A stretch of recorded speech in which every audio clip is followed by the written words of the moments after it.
Once the king of digital meetings, Zoom saw its stock skyrocket by over 500% in 2020. The world couldn't live without it. But just 2 years later, Zoom's post-pandemic revenues collapsed. Billions of dollars were wiped out and millions of users disappeared almost overnight. So, what went wrong for a company that was once considered unstoppable? The truth is more surprising than you think. In March 2020, Zoom became an essential part of our lives.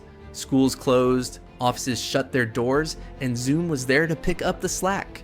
It wasn't just a tool, it was the only way to connect with the outside world.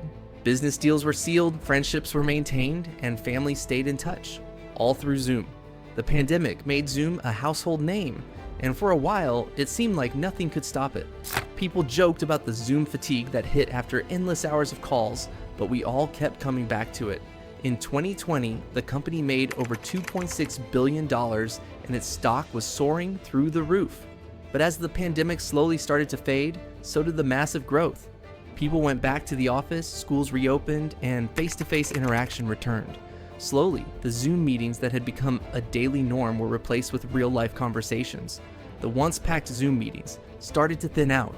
As the world opened up, Zoom's numbers began to fall, and fast. By mid-2022, Zoom's revenue growth had slowed dramatically. The stock price plummeted, and users began to cancel subscriptions. What happened to the company that once felt like a tech revolution? Zoom had become a victim of its own success. Its core product, built for remote work and virtual connections, had become a crutch during the pandemic. But when the world started returning to normal, Zoom found itself with a growing problem. People didn't need it anymore. Virtual meetings just weren't as essential when we could go back to the office or sit in a classroom. Many companies found that hybrid work wasn't enough of a reason to keep using Zoom in the same way. Employees were no longer willing to dedicate their workdays to endless Zoom calls, and with that shift, Zoom lost its appeal. The company's real turning point came when its competitors started catching up. Microsoft Teams, Google Meet, and even Slack offered similar features at competitive prices. And some of them had the advantage of already being part of the software ecosystem many companies were already using. So, while Zoom had once been the top dog, new players started to pick up speed.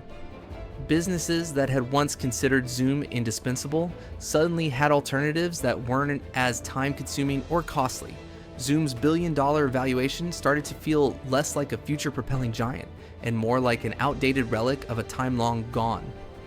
By 2023, Zoom faced what can only be described as an identity crisis. It wasn't just about user numbers anymore. It was about figuring out how to stay relevant in a post-pandemic world.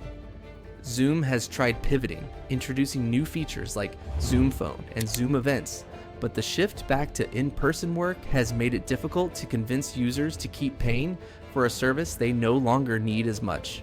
Zoom's dramatic rise and fall is a perfect example of how quickly the tech world can change. It's easy to be the hero in a time of crisis, but harder to stay on top once the dust settles. For now, Zoom finds itself navigating a future where it must reinvent itself once again. So, what's next for the once unstoppable video conferencing giant? Only time will tell. But one thing's for sure, its story isn't over yet. If you found this story fascinating, don't forget to hit that like button, subscribe, and turn on notifications for more deep dives into the world of tech. What's your take on Zoom's future? Drop your thoughts in the comments below.